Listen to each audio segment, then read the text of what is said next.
मनोज जी, आपने 1989 में भागलपुर में जो दंगे हुए उस पर अपना पीएचडी वर्क किया एज अ स्कॉलर। मतलब बहुत कम मौका मिलता है लोगों को टीचर टू टीचर बात करने का, उस सेल्स में जानना चाहता हूँ। एंट्री तो अच्छी है लेकिन बैठने का तरीका थोड़ा कैजुअल। यही तो सुनना था मुझे आपसे, इसी चीज का तो फैन हूं मैं। आप मुझे मेरे बारे में ये कह रहे हैं कि मुझसे सुकून मिलेगा, so thank you for saying it. हाँ, आपकी एक हिडन साइड अब लोगों को दिखेगी। You still single? Yes sir. We are in fab, propose to this water glass.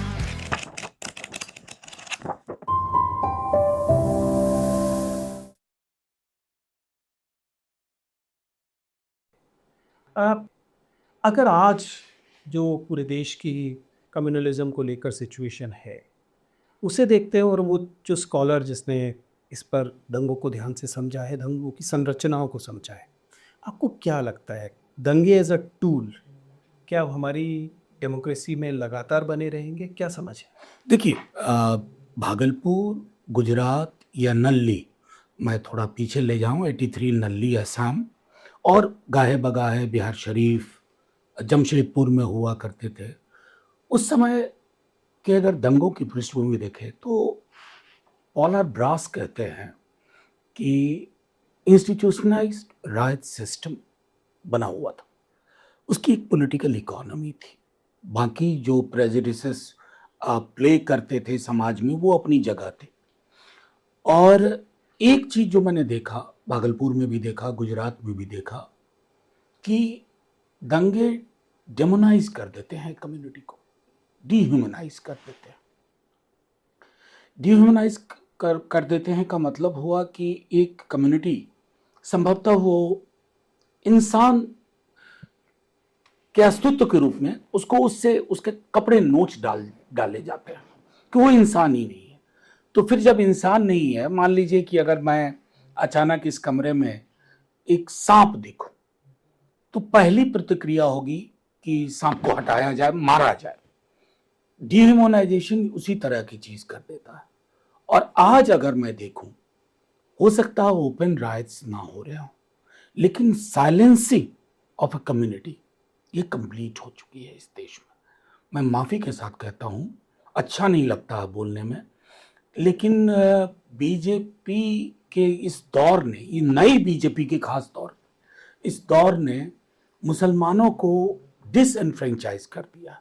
सिर्फ वोटिंग से नहीं, वोटिंग चलती रहेगी, बल्कि अपनी बीइंग से, कि तुम्हारे सरोकार मायने रखते हैं। और अगर आप देखें कि जिस तरह से सेक्युलर शब्दावली के साथ खिलवाड़ किया गया है, मतलब इसने हमारे बहुत सारे अपोजिशन पार्टीज को भी इम्पैक्ट कर दिया। ओपनली सेक्युलरिज्म कोई बोलना ही नहीं चाहता, बोलना इसलिए नहीं चाह रहा है, उसे लगता है इससे वोट ना चिटक जाए। लेकिन सच ये है कि ये हमारे प्रियम्बल का हिस्सा है। भले 42nd अमेंडमेंट के बाद आया, लेकिन संविधान सभा की बैठक में इस पर विस्तृत चर्चा होगी। बाबा साहब हों, इवन सरदार पटेल हों, नेहरू हों, आज़ाद हों, सबकी ख्वाहिश यही थी कि पाकिस्तान के विपरीत हमें एक ऐसा मुल्क बनाना है जिस मुल्क में there shall be no state religion और सर्वधर्म संभाव का होगा। आज की डेट में अगर मैं ढूंढूं क्या सर्वधर्म संभाव है, नहीं है। वो जो संभाव का खत्म होना है ना, ये सबसे बड़ी त्रासदी है बीते 10-12 वर्षों की। मनोज जी, थोड़ी देर रुकते हैं, क्योंकि मैं ये चाहता हूँ कि मेरे जो दर्शक हैं वो इस बात को समझ सकें कि आपकी नज़र में आज के भारत में मुसलमान होना क्या है? क्या हम लोग जब आज 10 साल 15 साल पहले से भी, मतलब 2010-14 से पहले से एक की बात करते हैं, तब अ, इस बात के लिए शर्मिंदगी का स्तर अलग था। आप हम सब इस बात से परेशान होते थे कि मुसलमानों का रिप्रेजेंटेशन कम है, दूसरी चीज। लेकिन अब तो लगता है सवाल एकदम अस्तित्व पर जाकर टिक गया है। बिल्कुल सही कह रहे हैं। मैं आपको मतलब इस सवाल के लिए भी थैंक यू कहूँ। ये अस्तित्व का सवाल कैसे हो गया है, अगर मैं इसको देखूं, चूँकि इस पर मैं लिखता भी रहा हूँ, बोलता भी रहा हूँ। रही मासूम रज़ा ने लेट 80s में एक छोटी सी नज़्म लिखी थी, मेरा नाम मुसलमानों जैसा है। और उसमें आगे चल के कहते हैं कि मेरे मुंह मुंह पे गंगा जल छिड़को और कह दो महादेव से कि इस तुरक ने, इस मुसलमान ने इस गंगा को गदला कर दिया। उस समय मुझे लगा था कि ये अतिरेक की भाषा है। फिर उसके बाद अभी हाल के दिनों में कफील दरवेश नाम के एक युवा लड़के की कविता पढ़ा, मैं मुसलमान हूँ, मैं जानता हूँ मैं मारा जाऊंगा। ये पीड़ा सिर्फ पोएटिक पीड़ा नहीं है, ये पीड़ा उस समाज की पीड़ा है। और कोई भी समाज जब इस दौर से गुजरने लगता है तो मुल्क कमज़ोर होता है। मुल्क कमज़ोर इसलिए होता है क्योंकि मुल्क एक नक्शा नहीं है सिर्फ, वो अगर मैं कहूँ तो रिश्तों को उस नक्शे पे कैसे उकेरता है, रिलेशनशिप को, उस मामले में हम फेल कर रहे हैं। ना सिर्फ मुसलमानों को बल्कि देश की एक बड़ी आबादी को, जिसको हम कहते हैं कि ये वंचित तबके की बात हो रही है, उनको सिवाय रिचुअल दो चार चीज उनके बारे में अच्छी अच्छी बोल देने के। लेकिन कुछ ये इम्प्यूनिटी आती कहाँ से? अभी हाल में हमने देखा कि उनकी अल्पसंख्यक महिला मोर्चा की किसी नेत्री ने बाकायदा ये कहा कि इनको प्राइवेट सेक्टर से भी और सरकारी क्षेत्र से इनको बहिष्कृत किया जाना चाहिए, संयोग से उनसे बुलवाया गया या जो भी स्थिति है। और बाकी जगह पे भी हमें दिखाई देता है, शायद साहित्य में, पत्रकारों में कभी एक आध जगह की सुबुगाहट दिखाई दे जाए, लेकिन राजनीति से ये कैसे एकदम हाशिए पे? 20-22% या 20% या 15% की जो आबादी है उसके पास तो कम से कम 15% का वजन दिखाई देना चाहिए ना, वो क्यों नहीं दिख रहा है? यार जी, ये एक बात मैं कहूँ, मतलब देश बदला तो जरूर है, बदला है और ये दिखता है। आप व्हाट्सएप की सुबह देख लीजिए जो आते हैं, और व्हाट्सएप की शाम, बदलता हुआ देश दिखता है। मैं ये नहीं कहता कि पहले बहुत राम राज्य था या सब कुछ बहुत बेहतर था। पहले क्या होता था ना, लड़ाई झगड़े होते थे, लेकिन फिर सुलह की कोशिश होती थी। सुलह डिफॉल्ट टेम्पलेट था। गंगा जमनी तहजीब वगैरह किनारे कर दीजिए, ये सब चूक गए फ्रेज। महत्वपूर्ण यह है कि सुलह हिंदुस्तान का एक टेम्पलेट था जो हजारों साल का टेम्पलेट था। वैष्णव और शैव भी लड़ते थे।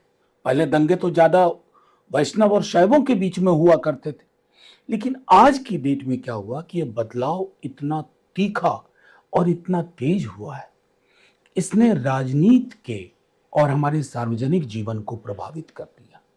नतीजे में क्या है कि मैं, एक सीनियर मुस्लिम लीडर हैं, बहुत संजीदा किस्म की सोच है, उन्होंने 19 के चुनाव के दौरान कहा था एक बार कि मनोज जी, लगता है मुसलमानों को एक बार की वोट देना बंद कर देना चाहिए।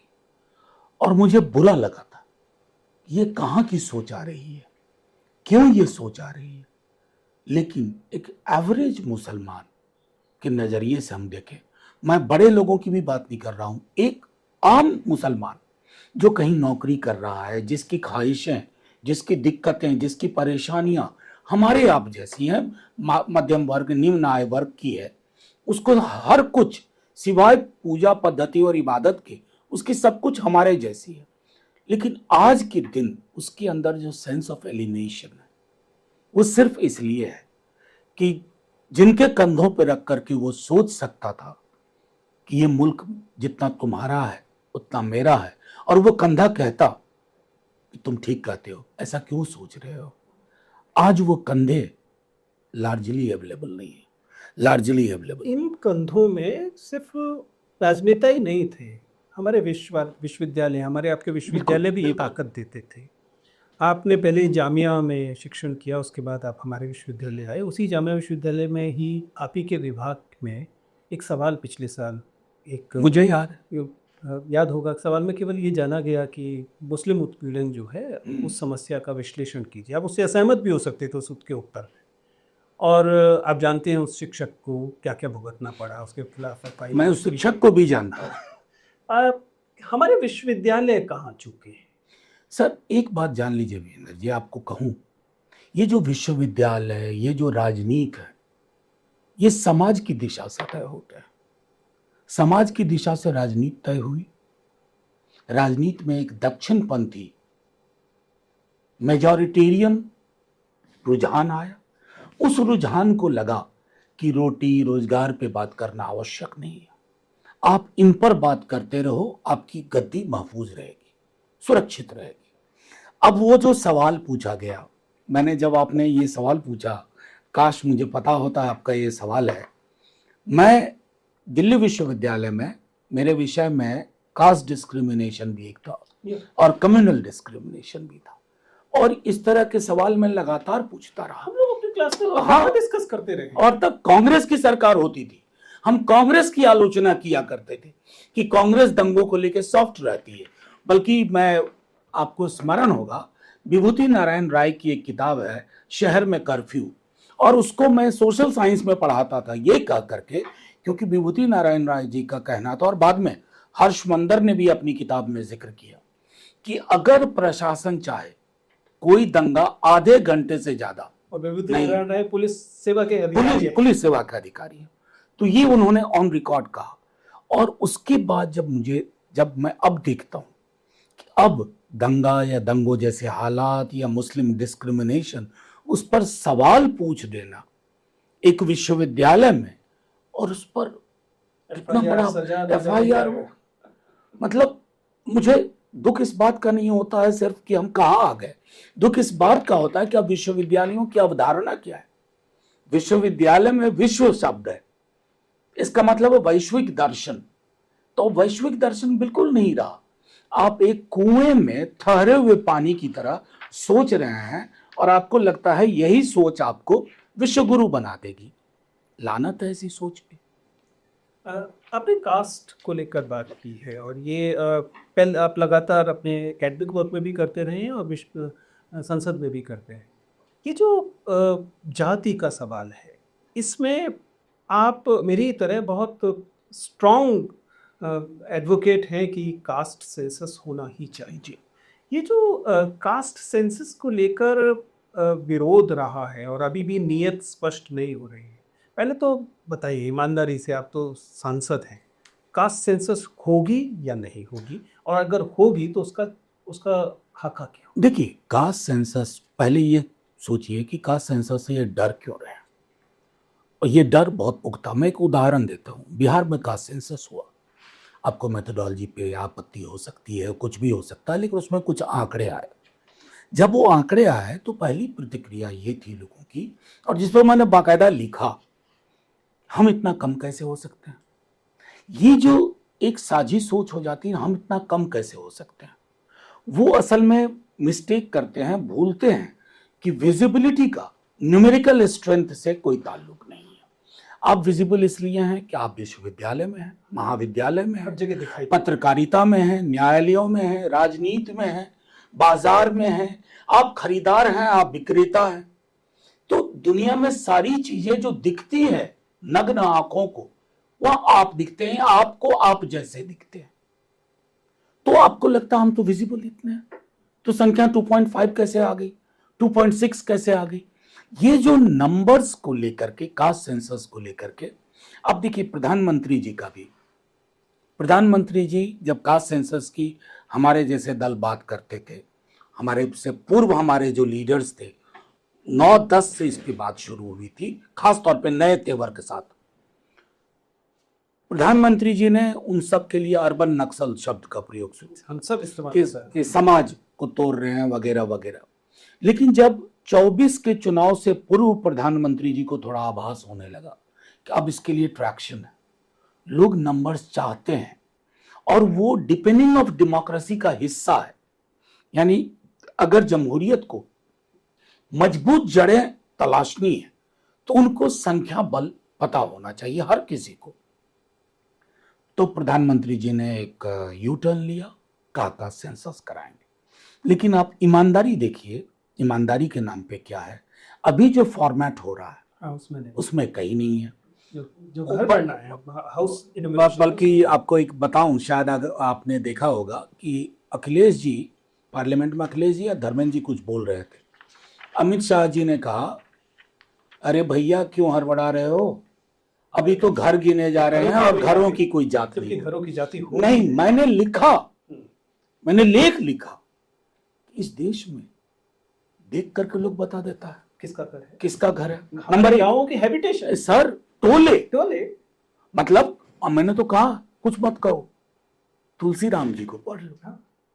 पता चल जाएगा। मैं क्लास में जब हम लोगों को सहयोग से बड़ी रोचक बात है, कई बार हम बार बार कहते हैं कि संगीत लोग एक तो पढ़ते नहीं, तो अभी भी दिल्ली विश्वविद्यालय के पाठ्यक्रम में हम लोगों को मुर्दैया पढ़ाने को है। ये तो बहुत सही है, मैं बचा के रखिए उसको। पता नहीं कैमरे में चला जाएगा, नजर चली गई तो अलग बात है। और उस पर बाकायदा अगर आप उस पूरे को पढ़ें तो आपको बाकायदा घर की जाति दिखाई देती है, नाली की जाति दिखाई देती है, पेड़ की जाति। अरे उस साहब दक्षिण टोला की जब बात करते हैं तो दक्षिण टोला इसलिए दक्षिण में कि रोग वोग आ करके वहीं ठहर जाए दलित बस्ती में, और दोनों ही, मुर्दैया के बाद मणिकर्णिका उसमें भी। तो मैं सिर्फ ये कहना चाह रहा हूं कि इनके डर के पीछे कहीं ना कहीं जो स्टेटस को मेंटेन करने की एक ख्वाहिश होती है कि जो, क्योंकि देखिए स्टेबिलिटी और स्टेटस को दोनों अलग शब्द हैं। तो कई लोग तर्क देते हैं कि अरे समाज में इंस्टेबिलिटी आ जाएगी। और आपको एक बताऊं कि मैं फंक्शनलिस्ट नहीं हूं, लेकिन एक टैलकॉट पार्सन्स थे सोशियोलॉजिस्ट, वो कहते थे कि एक इक्विलिब्रियम अगर समाज में डिस्टर्ब होता है, जैसे मान लीजिए ये कलम है, ये इस इक्विलिब्रियम में है, इस पर फोर्स आया, ये हिला, तो डिस्टर्बेंस हुई, लेकिन ये हायर इक्विलिब्रियम पा लेता है। यही समाज में होना है, और इस चीज को लोग नजरअंदाज कर रहे हैं, क्योंकि इनकी समझ है कि ये जो स्टेटस को है ये मुझे डिविडेंड ज्यादा दे रहा है, और इस डिविडेंड को बरकरार रखने के लिए आवश्यक है या तो डाइल्यूट कर दो कास्ट सेंसस को। जैसे अब एक खबर और आई थी, पता नहीं कितनी पुख्ता है, कि इतने वर्षों तक ये डेटा रिलीज नहीं होगा। मतलब फिर क्यों कर रहे हैं? गिनती प्रेशर कुकर में घर में पकाने के लिए तो नहीं हो रही है कि ड्राइंग रूम में सजा लिए कि ये कास्ट का इतना वगैरह वगैरह। तो ये अगर लैक ऑफ कमिटमेंट है, प्रतिबद्धता की कमी है, तो उसके पीछे एक अनजाना सा डर है, और मैं चाहूंगा कि प्रधानमंत्री उस डर को चाहे तो खत्म कर ले। मनोज जी, ये सोशल जस्टिस का सवाल, जिससे हम लोग जिस स्टैंड पॉइंट से हम जाति जनगणना को, दूसरी चीज़ों को देखते हैं, अभी पूरी की पूरी नई पीढ़ी खड़ी हुई है जो न जाने किस तर्क से ये मानकर चलती है कि नहीं, जाति जो है वो अतीत की चीज़ थी, और अब हम भविष्य में एआई की दुनिया में, दूसरी चीज़ों में, हालांकि मैंने एआई में कास्ट बाइसिस पर पूरा पेपर लिखा है, लेकिन वो बाद में। लेकिन आपके अनुसार जो सामाजिक न्याय है उसका भविष्य का चेहरा क्या है? देखिए, अभी मैं आज ही एक लेख भेजा है कि हिंदी अखबार को, क्योंकि कई लोगों को शिकायत होती थी कि तुम अंग्रेजी में लिखते हो। अब उनको मैं सच नहीं बोल सकता हूं कि अंग्रेजी अखबार अभी भी एक दो बचे हुए हैं जो कम से कम अगर 10 अलग अलग स्पेस देंगे कंजर्वेटिव वॉइसेस को, राइट विंग वॉइसेस को, तो थोड़ा बहुत दूसरों के लिए भी जगह होती है। मैंने उसमें एक आर्गुमेंट दिया है, हमें वर्ग और पहचान को मिला के चलना है। पहचान का मतलब जाति, धर्म, उसके आधार का उत्पीड़न प्लस वर्गीय उत्पीड़न, दोनों का सम्मिश्रण। मतलब इसको सरल भाषा में अगर मैं कहूं तो जो इस अर्थव्यवस्था ने नए वर्कर्स पैदा किए हैं, वो उनको सामाजिक पृष्ठभूमि के साथ जोड़ते हुए अगर हम अपनी राजनीति को नया व्याकरण दें, नया स्लोगन दें, तो वो हो सकता है। उस बात को नोटिस किया कि ये जो गिग वर्कर्स पूरे खड़े हो रहे हैं, उनका हम लोगों ने थोड़ा बहुत डाटा लेकर इसे समझने की कोशिश की कि उस पर सोशल कैटेगरीज का रिप्रेजेंटेशन क्या है। तो आप हैरान होंगे कि शायद आपको पता भी होगा कि जैसे जेलों में आपको कुछ वर्गों का ओवर रिप्रेजेंटेशन दिखाई देता है अपनी आबादी, आपको गिग वर्कर्स में बहुत से लोग मुसलमान, माइनॉरिटी के लोग दिखाई देंगे या वंचित वर्ग के दूसरे लोग दिखाई देंगे। क्या वजह है? मतलब एक तो वजह साफ साफ दिखाई दे रही है कि बाकी जगह अवसरों की कमी हुई, लेकिन इस कॉन्स्टिट्यूएंसी में सोशल जस्टिस की क्या गुंजाइश? देखिए बहुत बड़ी गुंजाइश सोशल जस्टिस के जो नए गोल्स होने चाहिए। जैसे एक मैं छोटी बात मैं भूल रहा था, जब आप इस कमरे से निकलेंगे तो मेरे कमरे में जब आप घुसते हैं दाहिनी तरफ 5 तस्वीरें हैं सीवर क्लीनिंग की। मैंने एक सवाल पूछा था पार्लियामेंट में, हुआ दे, ये कौन है? 98.97% दलितों की एक उपजाति से। और उस समाज में हम कह रहे हैं, उस देश में, कि जाति नहीं है। आज मतलब ऐसा क्यों है? और हर कोई खबर पढ़ता है अखबार में कि आज 3 लोगों की गैस रिसाव से मृत्यु हो गई, 4 लोग। मेरे अपने विश्वविद्यालय में 2 मौतों का मैं गवाह हूं, मेरे डिपार्टमेंट में। तो ये क्यों नहीं हमारी सामूहिक चेतना को परेशान करता है? और जब तक ये परेशान नहीं करता है, यानी कि जातिवाद के साथ या जातिगत हिरार्की के साथ हम कंफर्टेबल हैं, वो हमको डिसकंफर्टेबल नहीं, अनकंफर्टेबल नहीं बनाता। इसलिए कि वो अदर है। हाँ, बिल्कुल अदर है, क्योंकि वो आपके लिए आंकड़ा बन जाता है। जब व्यक्ति आंकड़े में तब्दील हो जाए कि 4 उतरे 4 मर गए, तो आपके लिए आंकड़ा है। मुआवजे की घोषणा तीसरे लाइन में होगी और ये पूरी खबर प्रथम पृष्ठ पे नहीं होगी, चौथे, 5वें, 6ठे पेज पे होगी, जैसे ये मायने नहीं रखता। मैं क्यों इस उदाहरण को हर जगह बताता हूं? कई जगह मैं सुनता हूं, अरे we don't believe in caste. ये स्क्रैच करो, कास्ट बिलीव्स इन यू, और because caste believes in you, तो स्क्रैच करते ही पता चल जाएगा। अपने दोस्तों की पृष्ठभूमि एग्जामिन कर लो। Exceptions don't make the rule generally, बल्कि मैं सच कहूं, you fall in love more or less in your caste, in your caste or in the at the same plane. तो ये सारी जो मतलब, इसलिए मैंने एक लेख लिखा था इंडियन एक्सप्रेस में, I was inspired by movement, वो अमेरिका में चला था, व्हाइट मेल प्रिविलेज। तो मैंने अपने को केंद्र में रख करके, मैंने किसी को नहीं, अपने को केंद्र में रख करके इंडियन एक्सप्रेस में लिखा माय नैपसैक ऑफ प्रिविलेज। मैं बहुत ब्रिलियंट छात्र नहीं था, मेरी क्लास में फर्स्ट सेकंड, मतलब मुझे याद है कि पहली बार मैं 3rd पोजीशन तक पहुंचा था, सेकंड, तो वो मेरे लिए 5वीं क्लास का वो दिन आज तक याद है। मैं सेकंड आया था, एवरेज से थोड़ा बेहतर मान लीजिए, माता पिता दोनों प्रोफेसर। और जब जब मैं थोड़ा असफल होने लगा या उतना अच्छा नहीं किया, तो सपोर्ट सिस्टम था।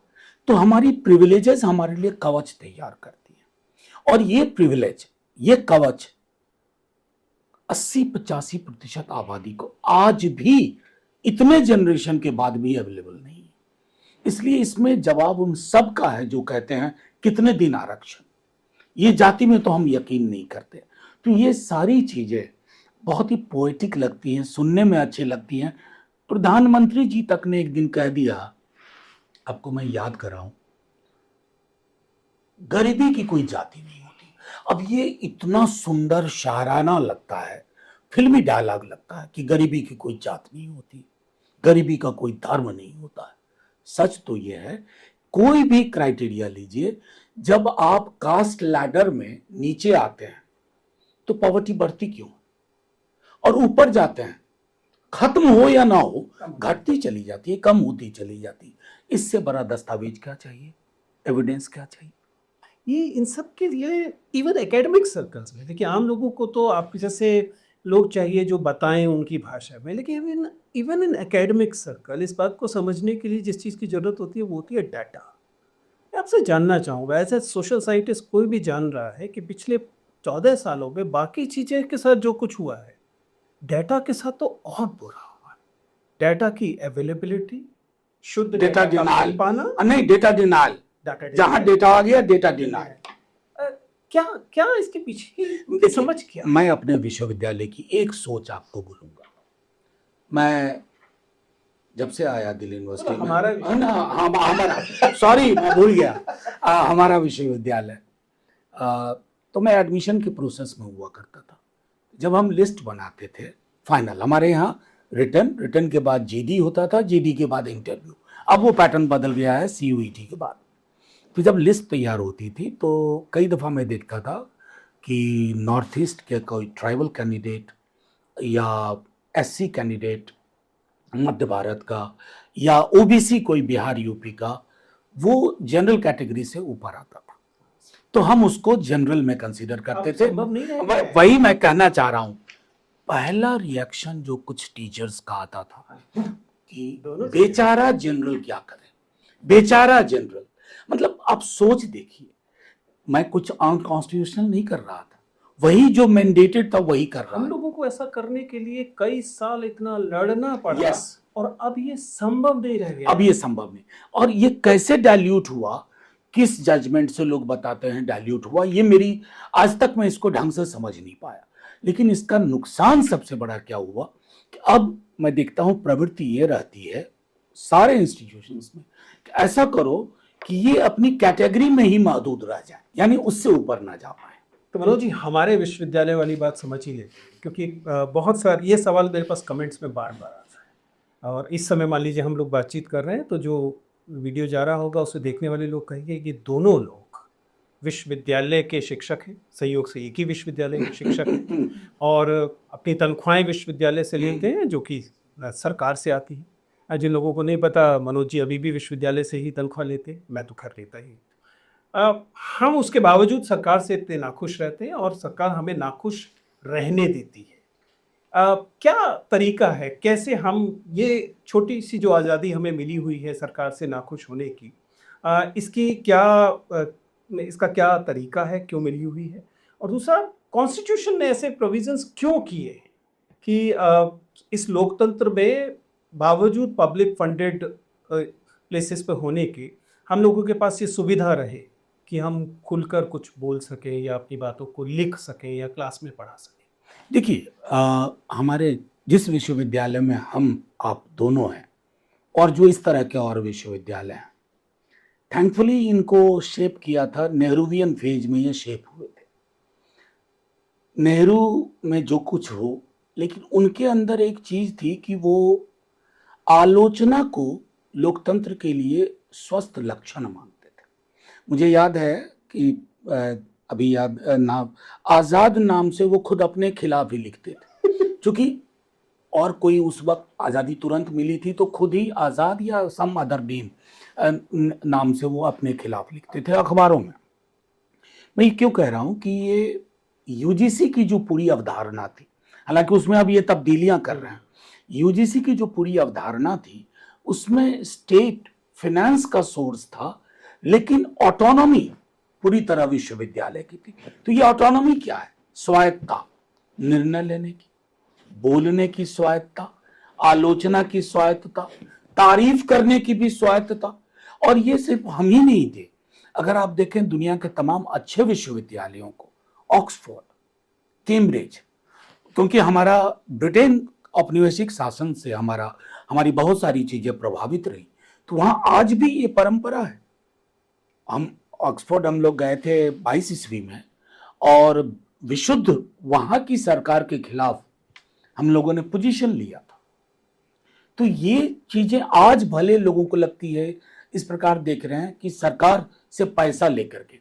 पहली बात तो ये स्पष्ट करना चाहता हूं, मेरी सरकार 5 वर्षों में चुनी जाती है, बदली जाती है या ना बदली जाती है। देश चुना नहीं जाता है 5 साल में, देश निरंतरता में है। हम देश के साथ हैं, सरकार के साथ होना हमारे लिए ना जरूरी है और ना ये डिजायरेबल है। ये डिजायरेबल पे थोड़ा सा बात करते हैं। बहुत सारे लोगों का कहना है कि यूनिवर्सिटीज़ में पॉलिटिक्स जो है वो बहुत ज़्यादा होती है, उसे कम होना चाहिए।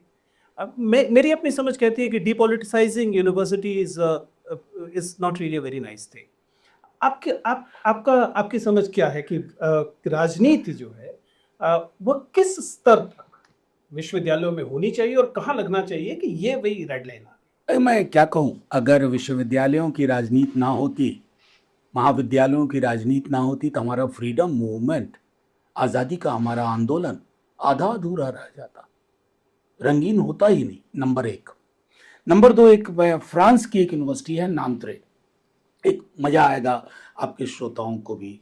नांत्रे यूनिवर्सिटी में, और मैं बात कर रहा हूँ 68 में उस विश्वविद्यालय में स्टूडेंट्स ने प्रोटेस्ट किया। बहुत सारी चीजें थी। कैपिटलिज्म का तब का जो दौर था उसके उसके तेवर से लोग परेशान थे। लेफ्ट का भी जो आकार था वहां, उससे भी लोग परेशान थे। तो एक हॉस्टल में गर्ल्स हॉस्टल, बॉयज को गर्ल्स हॉस्टल में जाने की इजाजत नहीं थी, या इतने वक्त की ही थी। ट्रिगर वो था, जैसे हम कहते हैं ना 1857 में गाय की चर्बी, सुअर की चर्बी, तो ट्रिगर वो था। लेकिन वो बड़ी चीजों में तब्दील हो गया। फ्रेंच कैपिटलिज्म के खिलाफ, फ्रेंच प्रेसिडेंट द गॉल के खिलाफ, और कई सारी चीजों को। और हाँ, वो मूवमेंट सफल नहीं रहा, लेकिन अपनी असफलता में भी उसने फ्रांस को बदल दिया। उसके बाद फ्रांस का आर्किटेक्चर, फ्रांस की इकोनॉमी, फ्रांस की सोसाइटी, फ्रांस की आइडियोलॉजिकल उसका शेप, सब कुछ बदल के रख दिया। उसी तरह हमारे यहाँ आज लोग मानेंगे नहीं, नक्सलवादी आंदोलन के दौरान, आज के नक्सल मूवमेंट की मैं बात नहीं कर रहा हूं, महाश्वेता देवी 1084 की मां, bright young minds from IIT Kharagpur, saint Stephen's college, Presidency college, किसानों के बीच में गए। मतलब एक ललक तो थी ना। तो जिसको ये कहते हैं डीपोलिटिसाइजेशन करना चाहिए, या जिसके खिलाफ आप भी हैं, पहले तो ये समझे पॉलिटिक्स होती क्या है। पॉलिटिक्स राज्यसभा, लोकसभा, विधानसभा, विधान परिषद नहीं है, या वार्ड मेंबरी, या जिला परिषद नहीं, पंचायत नहीं है। किसी समाज में किसे क्या मिल रहा है, कितना मिल रहा है, क्यों मिल रहा है, दूसरों को क्यों नहीं मिल रहा है, उतना क्यों नहीं मिल रहा है, अगर ये सवाल किसी समाज के लिए महत्वपूर्ण नहीं है तो वो समाज जिंदा नहीं है। और ये जिंदा समाज के जो जिंदा सवाल हैं, ये पॉलिटिक्स है। Politics is essentially about who gets what, where, when and how. अगर ये सवाल हमें नहीं कौंध रहा है तो हम विश्वविद्यालय को म्यूजियम बना रहे हैं, संग्रहालय की विषय वस्तु, जहां AI मशीन बात करती रहेंगी एक दूसरे से, tell me what do you want, तो आप चैट GPT में लिखें कि मुझे ये चाहिए। चैट GPT पॉलिटिक्स नहीं करेगा, मशीन है। तो आप अगर इस तरह के मैकेनाइज्ड सिटीजन्स को ढूंढ रहे हैं तो जाहिर तौर पर आप देश का भला नहीं सोच रहे हैं।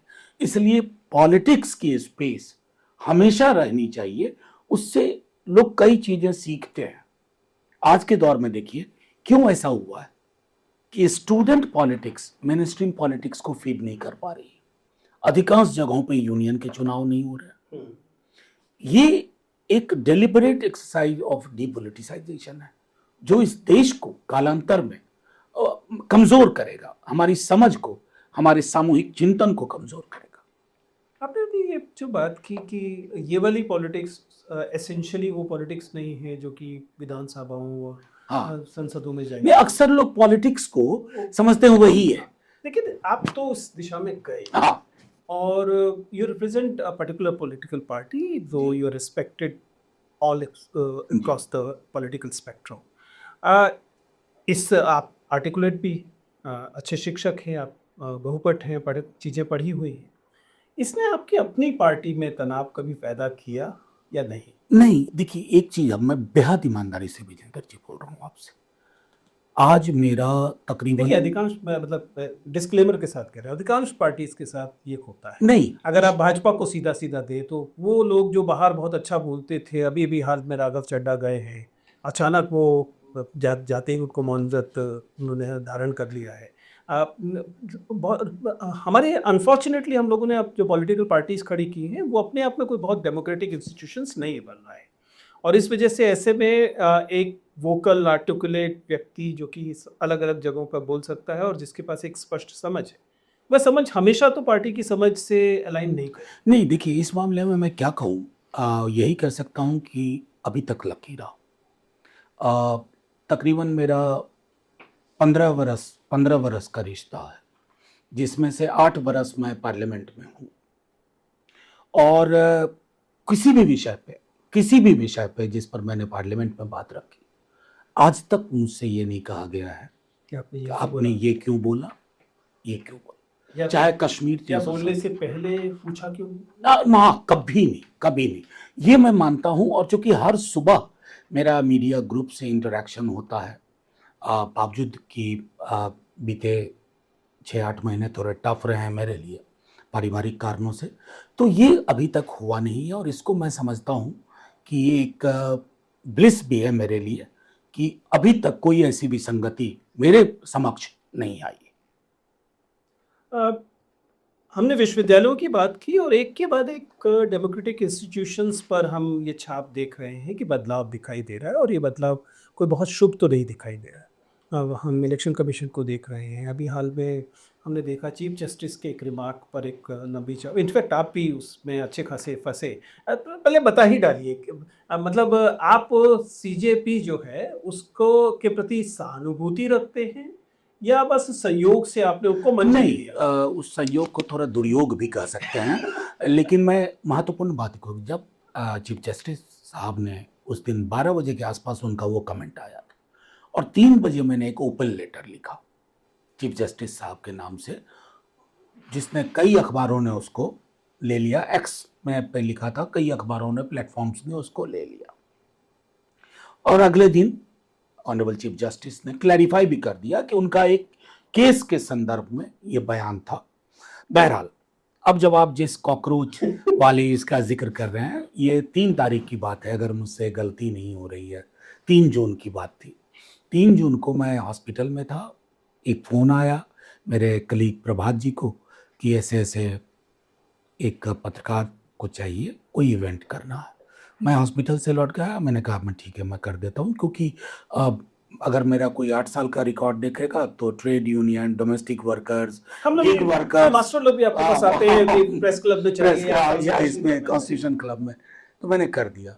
5 बजे शाम में जब प्रेस कॉन्फ्रेंस, मैं यहीं कंप्यूटर पर बैठा हुआ था, तो मैंने विजुअल्स देखने शुरू किए और 6 बजे तक मैं राष्ट्र का विलन हो गया, नेशनल विलन।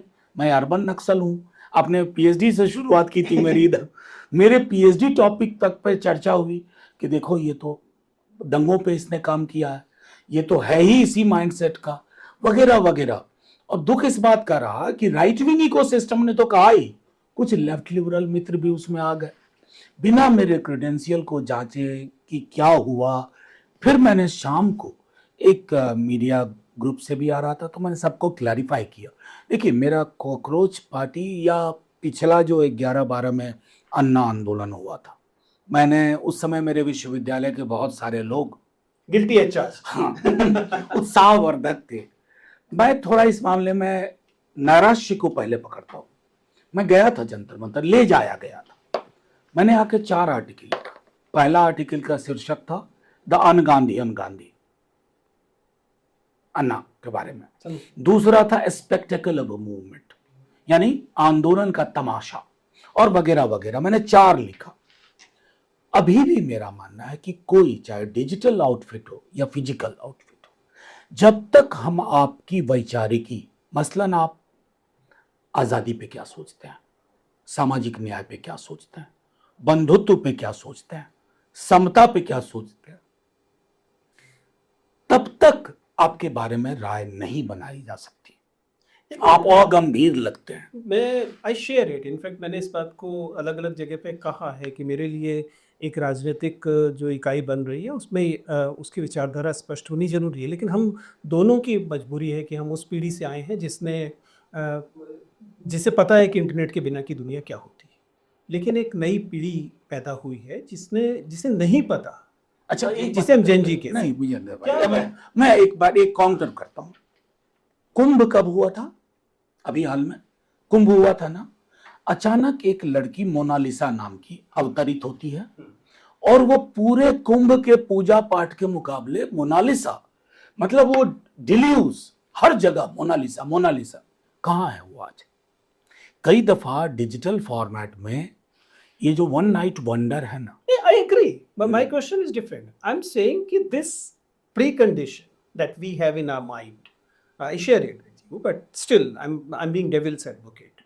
कि ये जो हम लोगों के मन में ये है कि अब जो आंदोलनों की प्रकृति होगी वह ठीक वैसी ही होगी जैसी इससे पहले होती रही है, जिसमें कि एक विचारधारा होती है, एक संगठन होता है और संगठन और विचारधारा मिलकर एक तरह का आंदोलन खड़ा करते हैं, फिर उसका दमन होता है, फिर उसमें एक, जैसे आप कहते हैं, एक नया इक्विलिब्रियम आता है।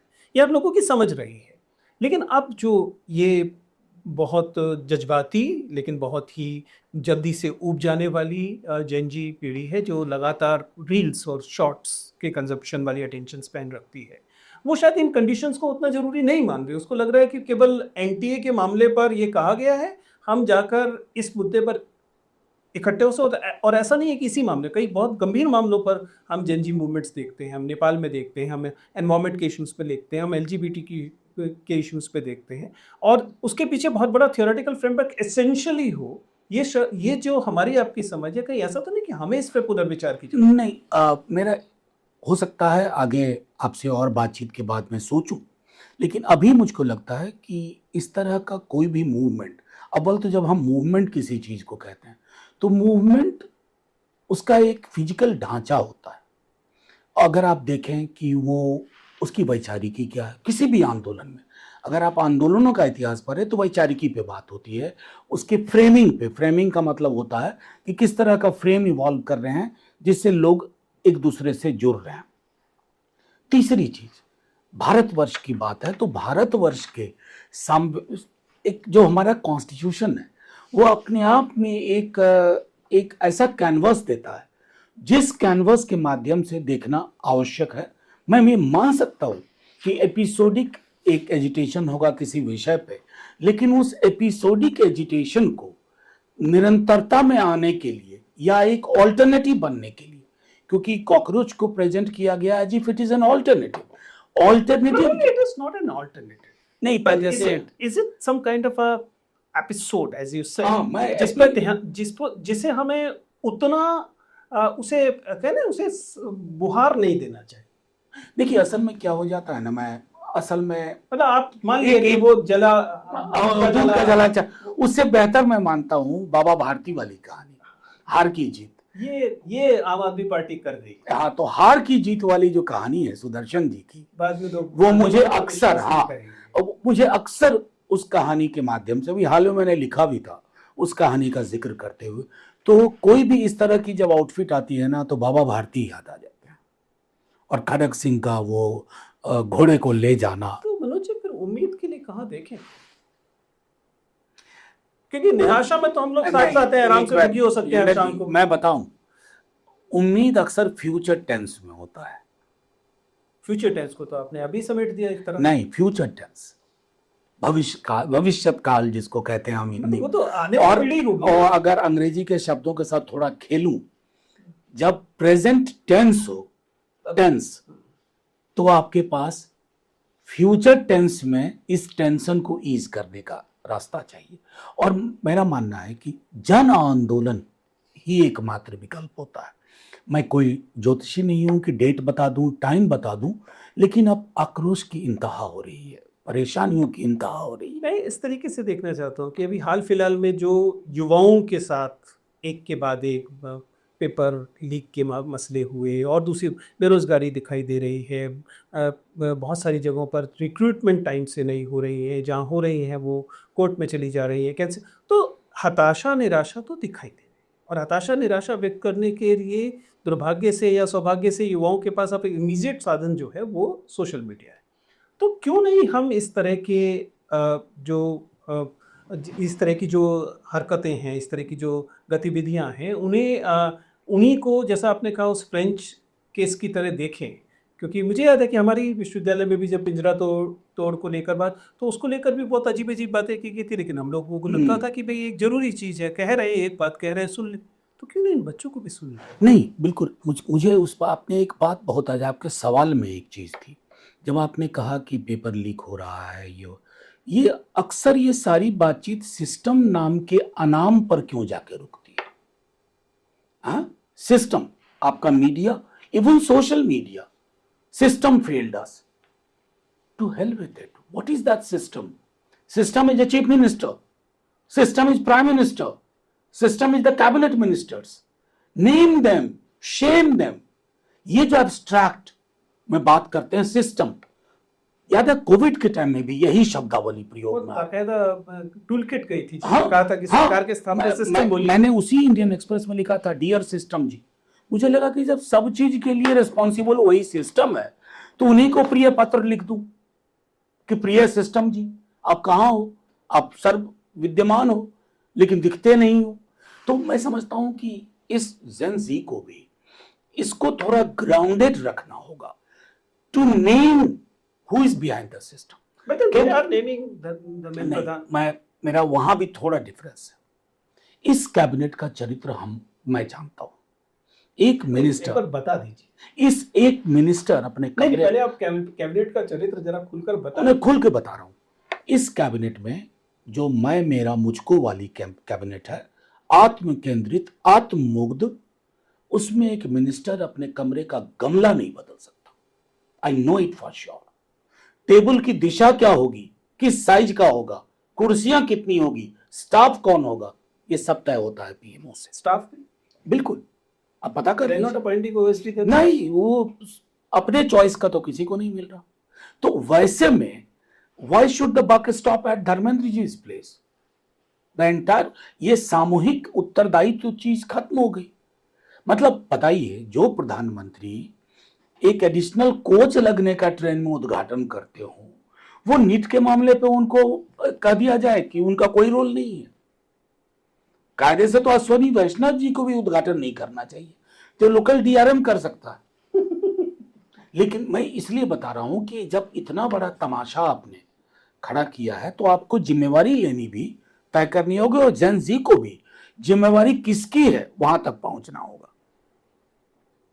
चलिए थोड़ा सा बदलते हैं। आपसे बात करके बड़ा रोचक जो चीज़ समझ में आ रही है वो आपका जो साहित्य के प्रति झुकाव है वो क्लियर दिखाई दे रहा है। मैं चूंकि साहित्य पढ़ाता हूँ मैं जानता हूँ। तो खास तौर आपने एक बार ठाकुर का कुआं को लेकर, हालांकि मैंने भी उस कविता का पाठ किया है और वीडियो पे भी किया है और वो बहुत महत्वपूर्ण पाठ है। उस पाठ के बाद भी बहुत सारे लोग विचलित हुए थे। बताएं क्यों आपने किया, क्या मंशा थी? देखिए, और आप उसके बाद मुझे थोड़ा सा ऐसे याद आ रहा है कि आप थोड़ा सा हैरान हुए इस बात पर कि लोग विचलित। देखिए, मैं आपकी हैरानी पर हैरान होना चाहता हूं। मैं आपको आप थोड़ा संदर्भ के साथ बताता हूँ। इस कविता और इस तरह की कविताओं और आत्मकथाओं पर मेरे अंदर एक पीएचडी हुई है।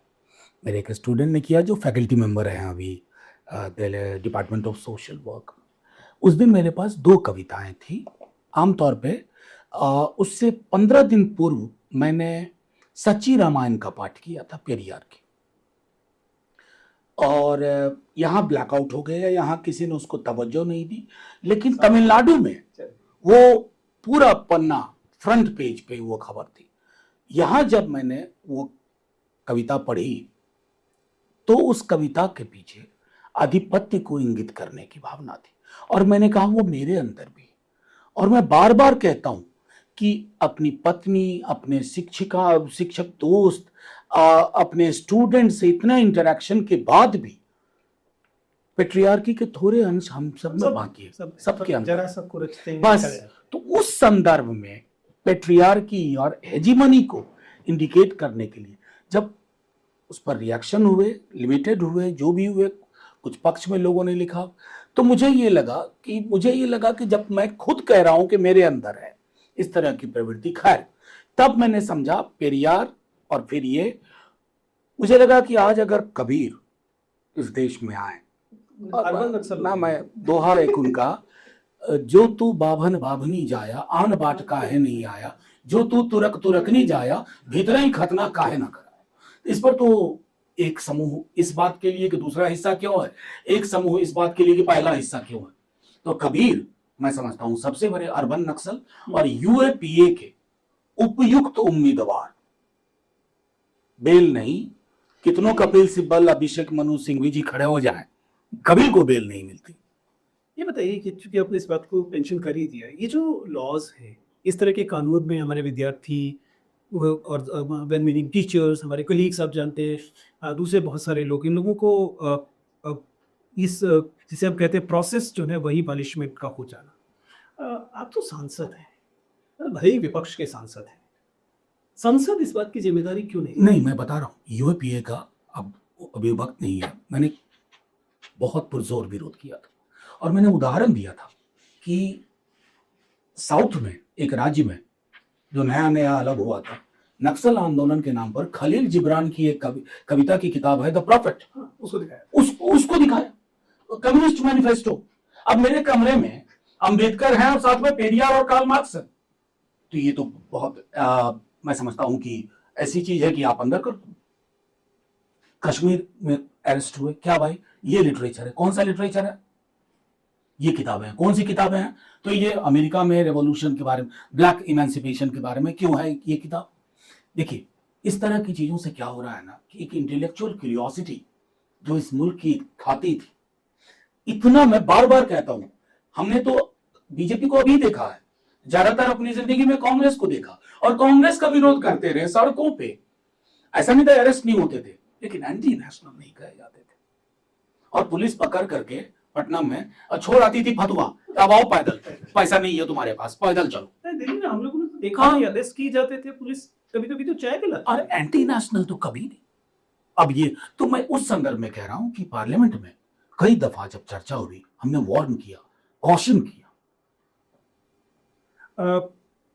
चलिए, कुछ व्यक्तिगत जानना चाहता हूँ। आपने अभी पेट्रियार्की को लेकर अपनी आलोचना तो की है, लेकिन थोड़ा सा और क्रूर तरीके से जब आप अपने आप को देखते हैं, where you failed yourself, I want to see a self criticism. देखिए, एक बात सही कह रहा हूं, शायद अगर मैं फेलियर की बात करूं, शायद मैं जब मेरे बच्चे छोटे थे तो देश के अलग अलग हिस्सों में दंगे वंगे हो रहे थे। गुजरात के दंगों के टाइम में मैं करीब 8-10 महीने गुजरात में रहा। मेरी बड़ी बेटी 3 बरस की थी और वो समय बहुत महत्वपूर्ण होता है। मेरी नई शादी भी हुई थी, 4-5 साल हुआ है, तो मुझे जितना वक्त उस वक्त देना बिताना था, कभी कभी आज जब इतने बरस पीछे पलट के देखता हूँ तो लगता है कि वो। दूसरा एक ये भी है कि जो अभी देश के हालात हैं और जिस तरह की पारिवारिक परिस्थितियों में मैं भी फंसा पड़ा हूँ, मुझे लगता है कि हम सबको सड़क पे आना चाहिए। सिर्फ इसलिए नहीं कि सरकार को चेतावनी देने के लिए, सिर्फ इसलिए भी कि सड़क पर जब लोग आते हैं और भी लोगों को संबल मिलता है, लोग आना शुरू करते हैं। शायद उसकी ज़रूरत है और वहाँ नहीं कर पाया अभी तक। कोशिश करूँगा, आज आपने ये सवाल पूछा है तो आने वाले दिनों में। और तीसरी चीज़, एकेडमिक बताता हूँ, मैंने जर्नल्स में बहुत कम लिखे। हाँ, लोग कोशिश कर रहे थे जर्नल्स कुछ 4-5 होंगे इंटरनेशनल जर्नल्स। मुझे जर्नल राइटिंग से बड़ी कोफ्त होती थी। क्या होता था ना कि और डिसिप्लिन मांगता है, रेफरेंसिंग, क्रॉस रेफरेंसिंग। और मुझको याद आया कि गुजरात जा रहा था तो एक लेडी मिली थी मुझे। उस समय मैं एक जर्नल पे काम कर रहा था, दंगों पे लिख रहा था, community organization in split societies. तो उसने मुझसे पूछा कि ये जर्नल कहाँ से छपता है। मैंने कहा जहाँ की आप हैं वहीं से छपता है, इंग्लैंड की थी वो। कितने लोग पढ़ते होंगे उसको? मैंने बढ़ा के संख्या बताई कि 5-10 हज़ार तो पढ़ते होंगे। बोले कि बीमारी तो करोड़ों की है जिस पर आप काम कर रहे हैं, तो 5-10 हज़ार को पढ़वा करके आप कौन सी बीमारी दूर कर रहे हैं? वो इंडिकेशन था मुझको कि आप आ जाओ, पॉलिटिकल इंगेजमेंट रखो। उसमें भी कई साल लग गए। 2002-3 में उन्होंने ये मुझसे कहा था, लेकिन 8 बरस लगे उसके बाद पे। तो जो मेन रिग्रेट था और अभी जो बाकी की जिंदगी है, उम्मीद करता हूँ कोई और रिग्रेट ना हो। With these words, thank you Manoj ji for having this conversation. Thank you. Entry तो अच्छी है, लेकिन बैठने का तरीका थोड़ा कैजुअल। यही तो सुनना था मुझे आपसे, इसी चीज का तो फैन हूं मैं। आप मुझे मेरे बारे में ये कह रहे हैं कि मुझसे सुकून मिलेगा, so thank you for saying it. हाँ, आपकी एक हिडन साइड अब लोगों को दिखेगी। You still single? Yes sir. Here in Fab, propose to this water glass.